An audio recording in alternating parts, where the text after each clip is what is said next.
Welcome in, everybody. It's a fun time of year. Now down to our last conference. If you've been joining us, if you missed us, you can go back, man. We previewed the SEC. We picked the champions. We picked the winner. We picked playoff teams. We did it with the Big Ten. We did it with the ACC. Kind of finishing up now with the Big 12. And actually some timely news today out of the Big 12 that we'll get to, Brent. But happy to know, back home, both of us are back home.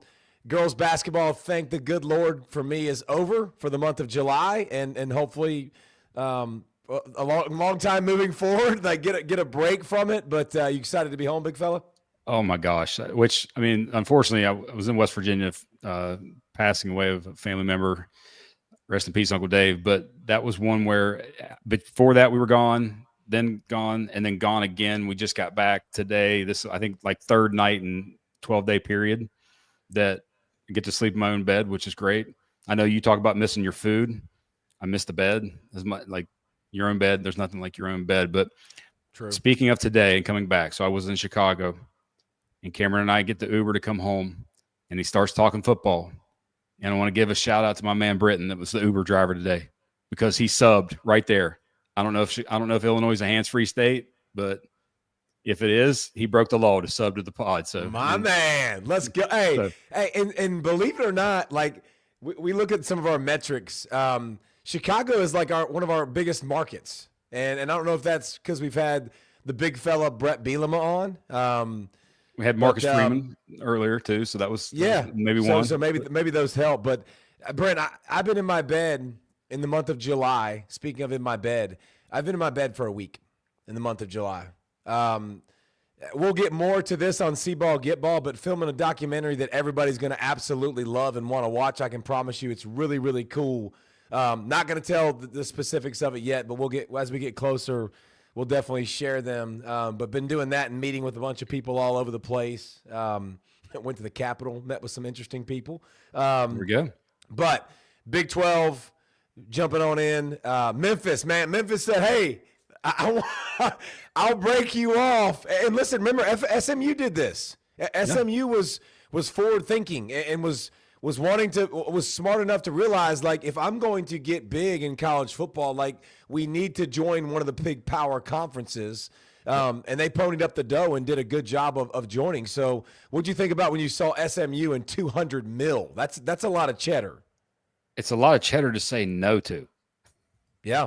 And they also, I think it was like 4 or 5 years that they said, no, we don't need any revenue distribution or anything like that. There's all kinds of things as it relates to that. But that's amazing that they said no. And also it drives home the point that you just made, that these teams, especially like Memphis, because Memphis is a highly competitive group of 5 team or non-Power 4 team. About to say, yeah. They know they have to be there in the future. Or they're gonna get left out, or they're gonna end up in their own sort of world. It's gonna be like truly there, unless some form of relegation comes in, they're in a bad place, and they want to get there as much as they possibly can. Yeah, and listen, and Memphis is a good squad. Like they beat up on FSU, but they beat teams every year, man, and they kind of show you how good they are. But SMU paid $200 million to join the ACC. That's what they did. And then they go win the daggum thing, and actually not win it. They win the regular season, go undefeated, lose to Clemson barely in the end. But you know, everybody wants to be in a Power 4, which makes sense. It makes a lot of sense because you have access, and so that made a lot of sense. But we're going to go through, Brent. Some people look at leagues and they say, how many national championship contenders do you have? That's whether your league's any good. I couldn't disagree more. I don't follow that philosophy. I love football, and I love football games. I love competitive football games. And I would argue that the Big 12 delivers that on average more than everybody. Like, you turn into a game, man, and you're like, this is a great game. This is a great game. Week in and week out, a bunch of competitive teams. Have they had the dominant team, you know, the past several years? No. But the games are so good, and the conference is so good, man, that I think some people just kind of gloss over and like, oh, it's a cute little conference. No, it's a very competitive conference, and I would argue probably top to bottom the most competitive conference. Almost half their conference games this season ago, it was like mid to high 40s in terms of percentage, were 1-score games. And it's always fun football, and it's just top to bottom, like you said, as good as it gets. And by the way, one of only 2 conferences last year that had 3 11-win teams. The other was the Big Ten that actually had 4, I think. But still, and you talked about the sort of parity and whatnot. The team we're going to talk about first here, Arizona State, goes worst to first. And preseason last year at Big 12 Media Days, they were predicted to finish last. Like, finish last. And listen, I am wrong about a lot of things, okay? I will admit that. And my preseason Connor Wegman last year was a big swing and a miss. But I also talked about Arizona State, Brent, and talked about buying stock, and I was going to buy them, and I was going to gobble them up. And I don't think you should slow down on this stock. Like, this is going to be a very, very good stock for a long time. Kenny Dillingham's a stud. I mean, he's a stud. He's young. This is a guy that is at his place. He's at his home. Like, he's at his dream job. Like, Kirby Smart came into his dream job and succeeded right away. Like, I think it's obviously a great fit. You obviously saw the takeaway. When you look at this roster, experience coming back, a lot of experience winning coming back. So, I mean, Brett, we can go through these players, but, like, they ain't going nowhere, dog. No. And are they like a NVIDIA or you just bought that? Just keep buying you're feeling really good. Yeah, I mean, it's just going to be there. Like, you can keep gobbling it up. And listen, what some people would say was, what about Cam Scattaboo? And that's probably where this conversation starts. It does. Like, you're replacing a mule, like a absolute stallion, a thoroughbred that they gave the football to over and over and over again. And that's probably where you're going to start with your list and with where people like the biggest question mark and hole if they're going to have sustainability. Yep. A Scattaboo-sized hole to replace. But they do have 17 starters returning and one of the highest in terms of percentage returning production in all of college football. But it starts with Kyson Brown at running back and then the Army transfer. Sip. Kanye, Udo. Sip. Sip is what they call Kyson Brown, by the way. Yeah. Back up in 24. Good, really good spring. Raleek Brown is a transfer from USC. Like, and then the guy you were talking about, Udo, is a hammer. And has some – I ain't saying he's Scattaboo, but he's got that physicality and that bruiser, like that short yardage, probably bruiser. And Brent, another thing too, if I'm going to take this list and I'm going to go a Cam Scattaboo size hole, I also get Sam Levitt. I get his running ability, and I get an offense with creativity. Like, I get an offense that knows how to space it and use the whole field, use the screen game, manufacture things when you need to, that plays aggressive. Big 12 championship game early in that game against Iowa State, like going forward on fourth down and throwing bootlegs, and throwing the football to tight ends, which they got some tight ends too. But that's why I think it's easy to trust this offense. There's not a Scattaboo, but there's a bunch of guys that I think can fill that void. Yep, and Jordan Tyson, who's on your fantasy team, if I'm not mistaken. Yes, he is, baby. Levitt's primary target a season ago returns from injury, and they've added to that receiver room with a few transfers as well. I think that just makes them I'll give you some guys, Brent. I'll give you some guys they're really excited about at Arizona State. Malik McClain, he redshirted a year ago, but played in the postseason. Really excited about him. Jalen Moss is a veteran from Fresno State that I've been told from people there that like a great fit in the system, like a perfect fit to what they do. A tight end returning from last year is an NFL type guy. They've got size. They've got up front. They've got a good offensive line. They've got a lot of experience up front. There's just a lot to like. And when you start looking at that side of the football, I think the offense will be good because they also have a quarterback with swag, man. Like, I'm a fan. I'm going to continue to be a fan. When he said, like Sam Levitt said, Quinn Ewers, like what? Huh? Like, I'm better. Like, and they put up 31 against Texas. Nobody put up over 30 against Texas. Ohio State scored 21 on defense against Texas, on offense against Texas. Like, that was a elite defense, but they showed you, man, and it was big plays, and it was creativity with halfback passes, and just straight toughness, and keep swinging and tempo and all the stuff that they did so well, man. So I believe in that guy and that offense. The question now goes to the defense, to the other side of the ball. Yeah, and what they were good at. Number one in the Big 12, stopping the run, Brent. Like they were. Again, both sides of the ball in the line of scrimmage, they were really, really good. Now, secondary, it was a struggle last year. Well, it was big plays. They were top 10 in the country in terms of interceptions, pass breakups, and that's one of those things where can you depend on that? That's typically one of those numbers that oftentimes swings back to sort of the mean. You don't get as much plays like that. And if that happens, you have to get more pressure on the quarterback. Your front has to play better, and because the pressure wasn't necessarily the greatest thing. It was awful. For them, so they didn't do that. What was their numbers in there, Brent? Like, because watching them a year ago, I remember watching their defensive line, and I was just like, who gets home? Like, who gets to the quarterback? And that was they stopped the run. They were physical up front, but then I just didn't see a bunch of guys that were able to get to the QB and affect the quarterback, and hence why they gave up big play after big play. We talked about Alabama a week ago and some of their low pressure numbers. Arizona State had double-digit less sacks than Alabama and almost 30 less pressures than Alabama. So massive drop down from getting after the quarterback in that realm. But schedule, they avoid the state of Texas or state of Kansas. No Kansas State, no Kansas. Get Texas Tech at home. They got to go to Baylor, at Utah, at Iowa State. And then the sneaky, it shouldn't be a sneaky game. They should take care of business, but week 2 at Miss State, like you can't lose that game. You can't fumble around that game. You got, if you're for the benefit of your own conference in the bigger picture, you got to go take care of business at Miss State. You just made that comment like this is the Arizona State of old. Like you just made that comment like Arizona State, and you're wondering if they're a flash in the pan and they can handle expectations. I'm past that. Like I've already graduated. I've already got my fork right here. Like I'm forks up, baby. Like I don't understand. I don't understand that. Like I Mississippi State is very ungood.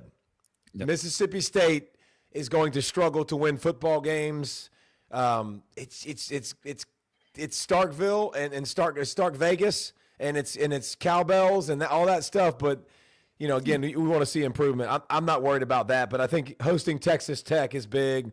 But at those other guys, those are all competitive games that you're going at too that can beat you, and that's got to be something that's interesting to watch. But I think this conference starts to me the conference and the conversation starts with Arizona State, and then everybody else underneath them. Like they're clearly the favorite to me, and talent, coaching. By the way, their OC Marcus Arroyo, the names of guys that he's worked with, Brent, is unbelievably impressive. I mean, recruited or signed Justin Herbert, Goff, and I could keep going down the list. Like he's, and this is the next guy in his repertoire, but I just think this offense, another year in the system, another year with OC, with QB, it's going to be fun. And if I'm in Arizona State, I'm pretty jacked up and excited. I'm pretty excited for their defensive secondary. They add a bunch of guys that are from big schools, which I think is obviously never a bad thing. Guys with experience. Their safety punch is good. Like their corners are back. Like a lot of that secondary that gave up some big plays. There's also a ton of experience back to help them out. So I think we're all on Arizona State. Next, we're going to I don't know if I'm going to call them my squad for the year in the Big 12, but I love Baylor, man. Like, I love Baylor. Brent, I went back and watched game after game and started to see big number 13 at QB, Sawyer Robertson. And he's a big boy. He's 6'4", he's 220. He shows you the toughness. He shows you the wheels. He really took a hold of this. Once he started to ascend last year, they started to ascend. And they ended the season on a 6-game win streak and just – it reminded me of the Baylor offense of old that's got power. They can run the football, spread you out, run the football, spread you out, take deep shots. And it started to me with Robertson and the big plays and 28 touchdowns, 8 interceptions. 445 against LSU in the bowl game. I think 13's got a chance to be one of the best guys in this conference. Him, and when you look at their season, that was a struggle bus kind of early. But that Texas Tech game and after that, the last 7 games, right they at 290. 59 against Texas Tech, by the way. Like, they just scored again and again. Like, 59. They almost dropped a 60 burger on Texas Tech last year. Baylor. Hence why Texas Tech went and bought a lot of defensive players. But yes, Robertson, 290 a game, 19 TDs, five picks after that. Coincide with a lot of the running game that stepped up for them as well with Washington and Pendergrass, who are back. This is, and the biggest thing for me looking at this team, and when you see, and you're wanting to identify like that, hey, I want to be on that team that's going to be in the playoff that nobody's predicting is going to be on the playoff. It's an adult team. It's a team full of redshirt seniors, redshirt juniors, grad transfer seniors. Their whole up and down their first 22, all of adults. Well, adults, and here's the thing. I trust Dave Aranda. Now, last year wasn't a great defensive year for Baylor by any stretch of the imagination, but it's not like we haven't seen him do this at a high level. Like, he knows how to coach defense. I think he's got an offense that can put up points. You kind of casually mentioned Bryson Washington. That dude's a baller. Like, that dude's a baller. And once he started playing more, it's not a surprise that they started winning more last year because he was such a good compliment because you can see Robertson, he can run, but now you can see Washington can be the bell cow. He can make big plays. So 30-13, when you're watching tape and you're watching those guys, they're going to be so good. I mean, he averaged 136 on that 6-game winning streak a game, and he had over 10 touchdowns. Like, he was the guy. The secondary for them, Brent, Simpson Hutt, Ohio State, Turner from Northwestern, an edge guy from Oregon with Barnes, an all-conference FIU linebacker. Like, it's just they brought in a bunch of guys, man. So you have the adults, you have the experience, but now you bring in a bunch of guys that have played, that have a bunch of ability to mix with the experience, Brent. That's why I think they've got a real chance to have a great season and to be the next best team in that league. Like, I don't think they're going to beat Arizona State, and I know this is preseason prediction season, and there's nothing I hate more than people that say, oh, they're going to be so much better than – like, they're going to be a problem. What the freak does that mean? Like, they're going to be a problem. I could say that about everybody and every show that I go on to make you feel really good about your squad.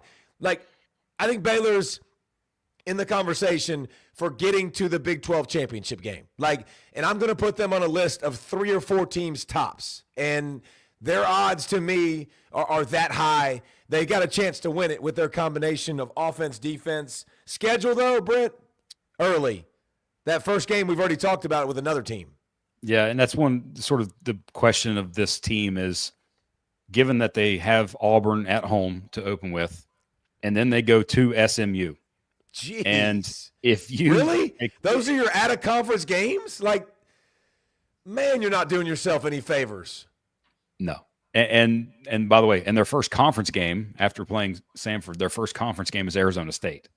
So, like, it's one of those where at home, but if you drop those 2 non-conference games, is it a, hey, let's wipe the slate clean, we got the conference stuff now? Or I actually think they're very much important in the grand scheme of the conference and potentially getting 2 teams into the playoff if they want to, or if they eventually that becomes a conversation.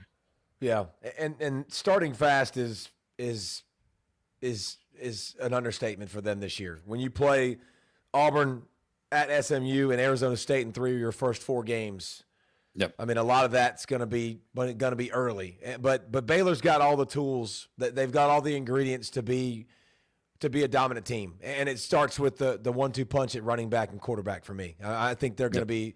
They're going to be a problem on offense. They're going to be a real problem. Wait a second. You just said they're going to be a problem. I said they're going to be a real problem on offense. Okay. Like, they're going to score. They're scoring 35 a game. Like, okay. you can mark them down as being one of the top offenses in the country. I was just checking you there because you did just say that you didn't like when people said they're going to be a certain problem. Things. And all right.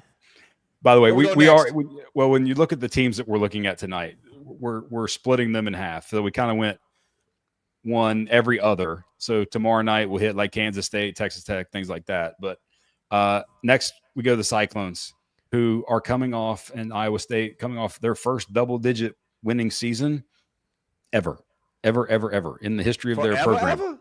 Forever. And so like that's as good as it gets. And yet they didn't make the playoff, and they lost in the Big 12 championship game. So, and it starts first and foremost, like, question of all questions. We just talked about best season in history. They just had the best combination of receivers they've ever had. Because I was looking at the list of previous receivers that have been drafted, like Noel and Higgins, highest draft picks from their school at receiver. In terms of quality of talent, at least in the pros, you're looking at Alan Lazard, maybe is the next guy on that list of really good players there. But you got to replace those two. As much as I like Beck, as much as I like Matt Campbell, that's two humongous playmakers that are gone from their squad. They were the only two receivers in the regular season in the nation that were both over 1,000 yards. And on the same team. I talk about Rocco Beck, Brent, and I talk about how much I love him because I love his grit. And you watch that Iowa game, bam, bam, bam, down the field with less than a minute, and he's made of all the right stuff. He's going to scramble. He's going to lower his shoulder. He's going to run people over. He's one of the most accomplished Iowa State quarterbacks in history. I mean, so over 6,700 yards, like 48 touchdowns. He's got – but the thing is, it's 59% completion percentage. And he's just got to get a little bit more efficient. And this is an experience year. Like, I'm experienced. I have all the things. Who steps up at wide receiver? But this is a squad that, what's amazing about Matt Campbell is, Brent, if you spent 10 minutes with him, you'd love him because his idea of culture is old school. Like, it's build it. It's holding people accountable. It's development. Like, it's overtime. It's adversity. It's evolving. Like, it's all the things that you used to do in college football back in the day, but now it's kind of been like transfer portal this, transfer portal that. But they've still been an unbelievable job of mixing in highly recruited kids. I mean, just Dominic Orange is a guy that chose Iowa State over Ohio State and Georgia and like all the big teams in the country, and then has had a really good career thus far, but chose to stay and not go in the transfer pool. And good and well, like, the offers were there, Brent, like to make more money and to leave. But I think the culture that he's built and the buy-in, those guys look in his eyes, they believe him. And that's why this is another roster that a bunch of guys that have been there, but then sprinkling in, a few ads like, Cannon Butler, who's will be off the edge, and Malone from Tulsa, the defensive end. The defensive line throwing in a few guys there. But this is a squad that always, makes you beat them. They're fun to watch. They're not, Brent, they're not overly explosive. They've got to win the margins, right? Like, there's a lot of teams in the Big 12. Like, we could talk about so many teams that are really, really similar. But Iowa State last year, you think about their squad and the games, some of the games they pulled out last year that were close games. They made big plays in close games to get their first 11-win season. The biggest thing for me with them is their schedule and the fact that they have that opening game against Kansas State, the week 0 game that's in Ireland. Like, do you like that that's a conference game? Like, that seems to me, if you're going to play that game, it needs to be a non-conference game. But, I mean, last year we had, Tech and Florida State in that game. But that's their toughest outside of Arizona State. That's their toughest conference opponent. And they got to play them on, the other side of the world or halfway. Yeah. And obviously breaking in so many new things, and breaking in new pieces when you don't necessarily know, what it is. But that first game obviously going to be tough. But then, they play Iowa every year, which is always, super tough. And I know that's not within the league, but that's a tough game. South Dakota State, you'll give them Arkansas State, you'll give them Arizona. But at UC, at Colorado, BYU, Arizona State, at TCU, Kansas, and Oklahoma State. So it's a pretty good schedule. I don't think it's murderer's row. They're a team that's been developed. There's so much continuity on staff and who they are and what they are every year. Like, they're going to be a tough team. They're going to be a tough. This is why the league's fun, because teams like this are going to be good. They're going to beat a lot of teams. They're going to be in the mix, but can they be elite? And I think offensively, it's hard to imagine them taking a big step forward when you just lost 2 superstars, like at wide receiver. I can't see that picture, man. We've looked at other conferences. Who's the leap team? Who's the down to earth team? This is one that kind of comes back down to earth. I feel like they're in the sort of 8-5 or 8-4 type, 7-5, 8-4 realm, and take a few steps back from me. Now, the leap team, you seem to maybe think it was Baylor or maybe Texas Tech. I'm going with the next team that we're talking about. I'm going with the Horned Frogs because what's amazing with TCU, and I was looking at this because I was curious. Since Francione took over in 1998, so almost 27 years, something like that, they've only had 5 losing seasons.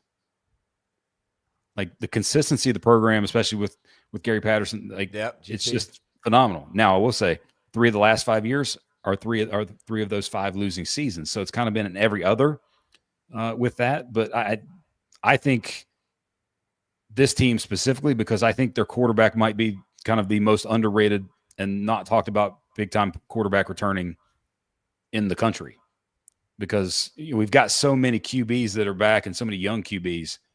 This is the guy that's kind of getting lost in that.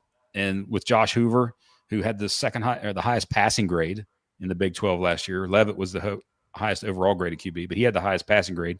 Second overall in terms of overall grade, yards thrown, like was almost at 4,000 yards, number 2 in yards, number 6 in touchdowns in the Power 4. Like lots to like with Josh Hoover. Sell me. I like it. You're selling me like crazy. Top three of their top 4 wide receivers are gone. And I think that's the interesting thing about this explosiveness. And Brent, can they run the football?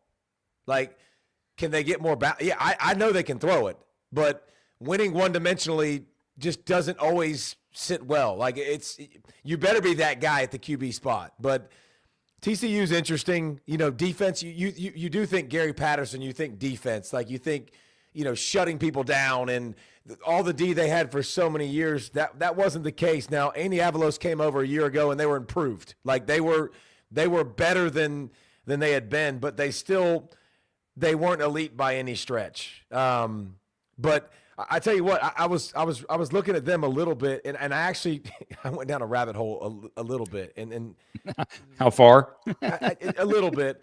I nerded out a little bit, and I was looking at their transfers because they got Bud Clark, who's an all Pac-12 or a Big 12, excuse me, Pac-12. Wow, they don't exist. 2-pack, going to be an 8-pack soon. But anyways, and I was looking at their pass rush, and I was looking at the guys they added, and they added an all Pac-12 linebacker, which is fantastic. That's really, really good for Andy Avalos and his scheme. And then the sack leader, Washington State sack leader.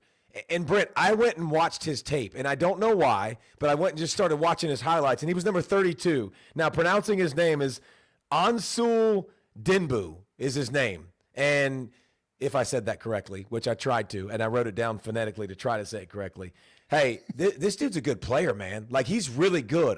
I expect him to be one of those guys that we're talking about next year and be like, where did he come from? Oh, he came from Washington State. Really? Okay. Yeah, he's good. I mean, he's an interior pass rusher. He was a wrestler in high school, like a 2-time state champion, and he looks like it, Brent, like with his hands and quickness. He's got, and I don't know what it is, but when you're a defensive tackle and you got those lower numbers or those running back numbers, you just look more athletic. So like 32 and 1 and like the single digit ones, you just look more athletic. So can they take a tick up, on the defensive side of the football? Because that's one thing that the reason you've seen losing seasons is, well, you didn't see it with Gary Patterson because they always played great defense. They always played great defense. They used what they had. They developed really well. But I will say this, down the stretch, they looked better on defense and held 13 or fewer points 4 of their last 7 games, and that's kind of why they got some dubs. They just got to take that next step defensively. Yeah, like you mentioned, no Besh or Jack Besh is gone. Savion Williams is gone sort of as an all-around guy, and they bring in a couple of transfers, and then also a couple of young receivers that I've read that they like a lot. So if those guys make plays, I very much. You see who they open with? Oh yeah, North Carolina. So is Chapel Bill going to put Hoover in a vacuum? Chapel Bill will be bad dad joke there. That's an interesting definitely an interesting opener. By the way, you see who they have game 3 too. Yeah, SMU. I mean, that's not too great. Followed up by Arizona State, Colorado, and Kansas State and Baylor. So, I mean, the front part You're going to know quickly. Schedule, that the front part of that schedule is really, really, really weird. Like you're going to get weird quickly, and so it's nice to know you're on them, Brent. That's your squad to get right. Mine's Baylor, so we get to watch this in the Big 12. That'll be fun. Yeah, by the way, we get to watch it prime time by themselves that first weekend with the game against North Carolina. So that'll be fun to see. Next up, the team that is kind of looking for a quarterback because theirs has now had some issues and is no longer at BYU. And Jake Retzloff announced he was going to Tulane, which, by the way, makes that team very interesting from a Group of Five standpoint and whether or not they can make a playoff type run. But the Cougars, that's just, I think, him having to go season altering, I think, in a way, potentially. Okay. So why? Well, the two guys that are there have 0 career attempts as a BYU quarterback. Okay. And so here's what I'll ask you, Mr. Numbers guy. Like, Retzlaff was a good guy, was a good quarterback. Good scrambling, good throwing. Was he elite really in any of those markers, or did he do anything on a level that graded out like super elite? Because no, I didn't see that. And here's another thing too. He threw an interception a game. Like, he threw an interception every game. Like, almost every, you could mark him down for a mistake. And here's the one thing that's kind of lost. First of all, Kalani Sitake's a stud. And the way he talks, the way he leads is really cool, man. Like, he's aggressive. 4th down means an extra down. It doesn't mean punt. I mean, fakes, you'll see it. But one thing about this team, they won close games, and they won games, Brent, with special teams. They had kick returns in big games. They had 2 kick returns in 2 different games that they won. They had 2 punt returns in 2 different games that they won. So you're talking about 11-2, and you're talking about teams that regress to the mean. Like, this BYU now losing experience at quarterback, losing a ton on the defensive line from a year ago. I think this is going to be an interesting team to watch, because the one thing that they do, they're always physical. They always find guys. I saw you smile, by the way, when I said do. Like, seriously, guys are just guys all the time. Like, I can't help it. I'm sorry. But Jay Hill did a great job with this defense, and the turnaround was really good, and they do an unbelievable job of developing guys, and talk about the schedule, because that's the silver lining. The silver lining. They were, if Retzloff's there, I'm putting in pen 6-0, because it's Portland State, Stanford, at East Carolina, at Colorado, West Virginia at home, at Arizona. Like, now a lot of those are coin flips, but I'd be careful. I'd have been careful with East Carolina anyways, because they're going to be really good. But yeah, the schedule, man, that schedule is pretty solid. They also avoid Kansas State, Baylor, and Arizona State. Yeah. Like, that's pretty dang good, man. Like, is that Utah 4 of at the home? Top? I mean, that's 3 of the top 4 other teams that maybe you're putting in the top, and maybe you add, and they're going to play Utah, and that's going to be tough. And your team TCU, they got both of them at home. They got to go at Iowa State and Texas Tech. So I see the reason for optimism, but I also realistically, and they're good. Chase Roberts is back. LJ Martin, like, Roberts was their leading receiver. Martin was fun to watch. He's a big, strong guy.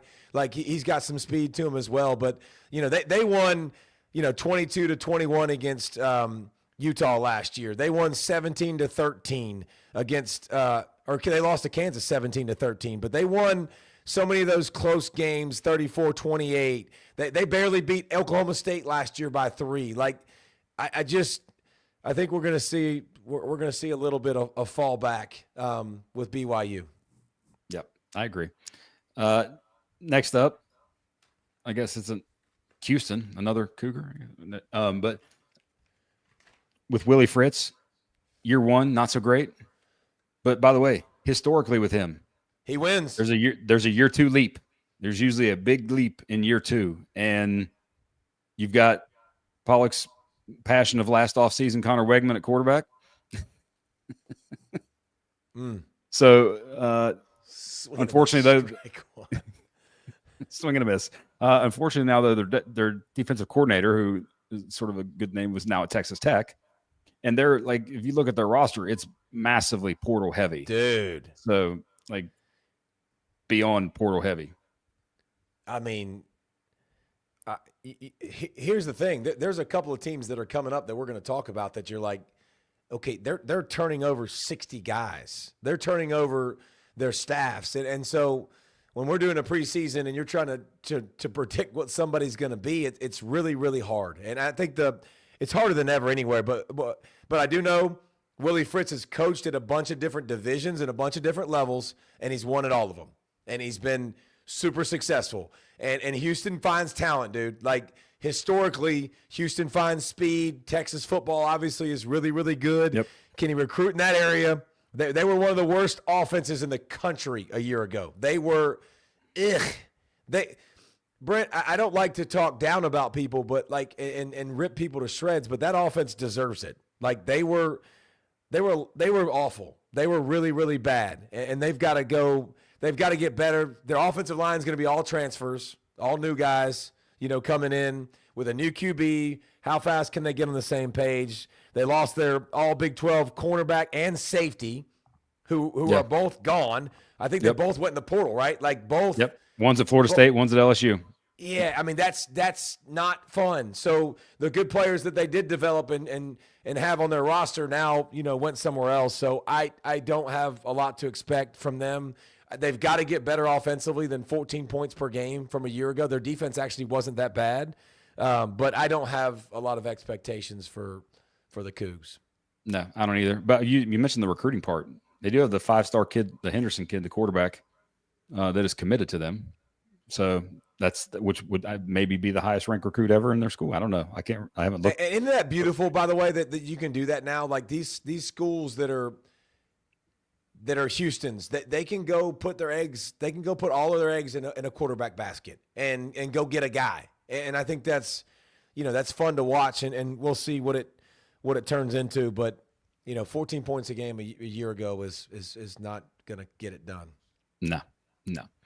All right, next up, he's a man, and he's how old now, Mr. Gundy? 56. Something in that realm. I thought he was right around 60, maybe, because I want to say it was like the 20-year reunion or something of him saying that. Am I off base there with that? Are you looking that up there? Okay, he's 57. You're closer. So we're not quite at the 20-year reunion of that, but anyway, he made some interesting comments at the media days and talked about how he's based. Yes, he always has interesting comments.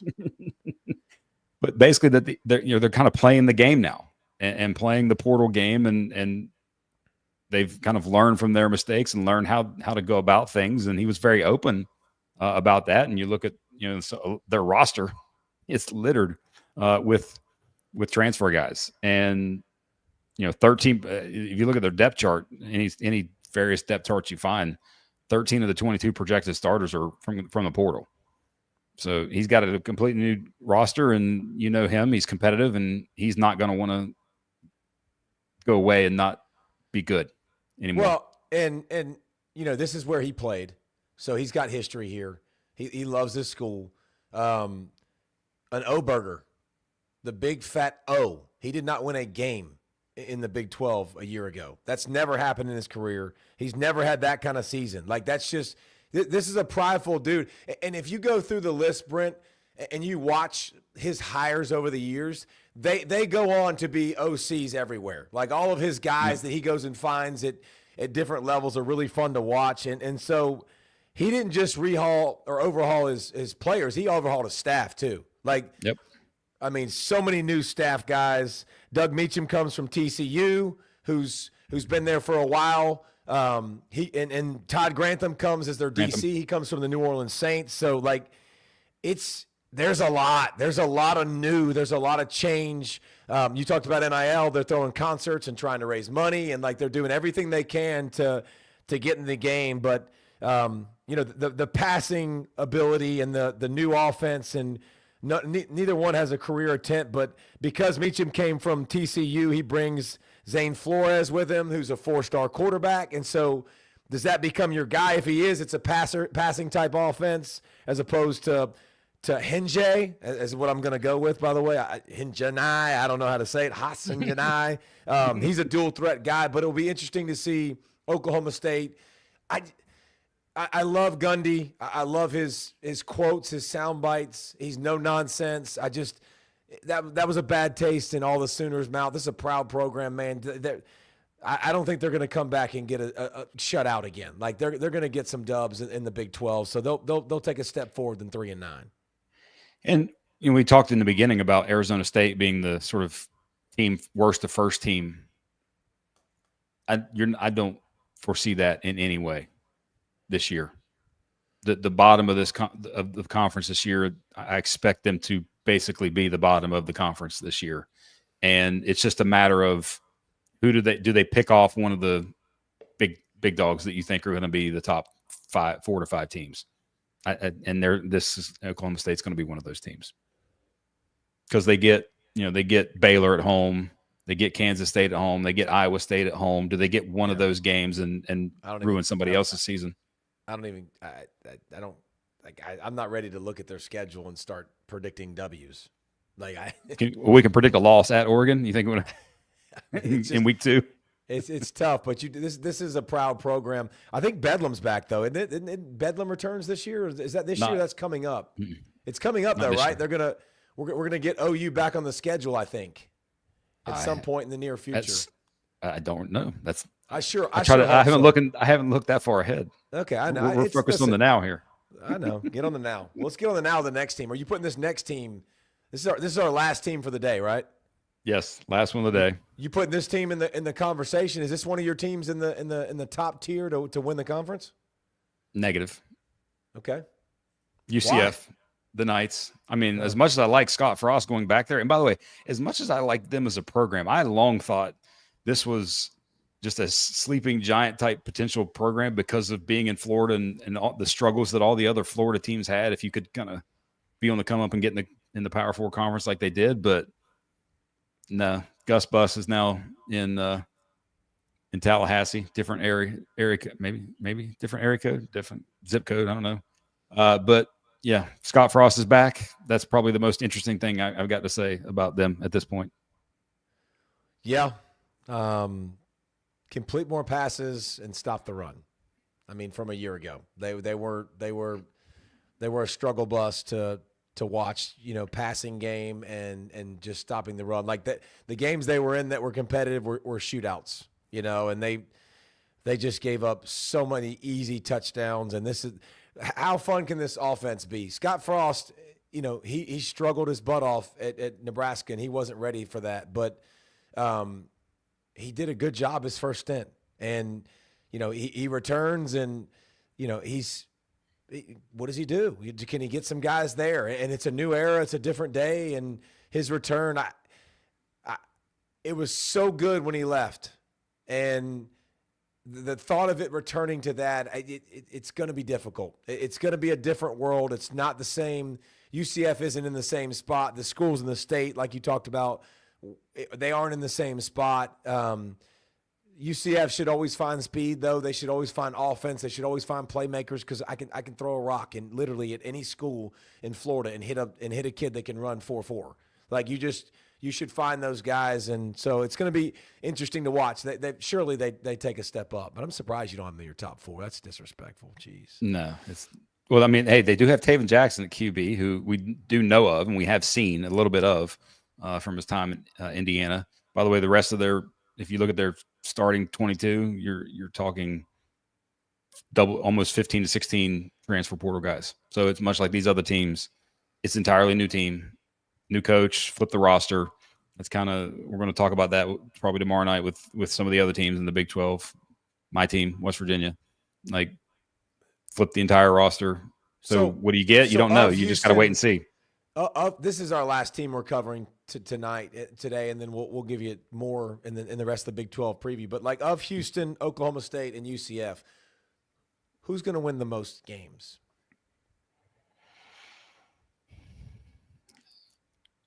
I'm kind of basically picking between the Gundy comeback or the Fritz leap year in the second year leap. So I'll probably go with Willie Fritz in the second year leap from that squad. Yeah, I mean that's when we started doing the previews, there was a lot of like, oh, okay, similar. And Connor Wegman at QB, I think from a talent perspective, if he gets right, gets confidence, things like that, you might actually have something there. Yeah, that would be my guess. Dudes. Well, that's half of the Big 12. We'll get to the other half to you soon, ASAP, and getting closer and closer to college football, man. So continue to stay tuned. Do all those things you do, like with the like and subscribe and rate, whatever that stuff is you do. We're excited. We continue to grow. We appreciate you guys for supporting. See you guys soon.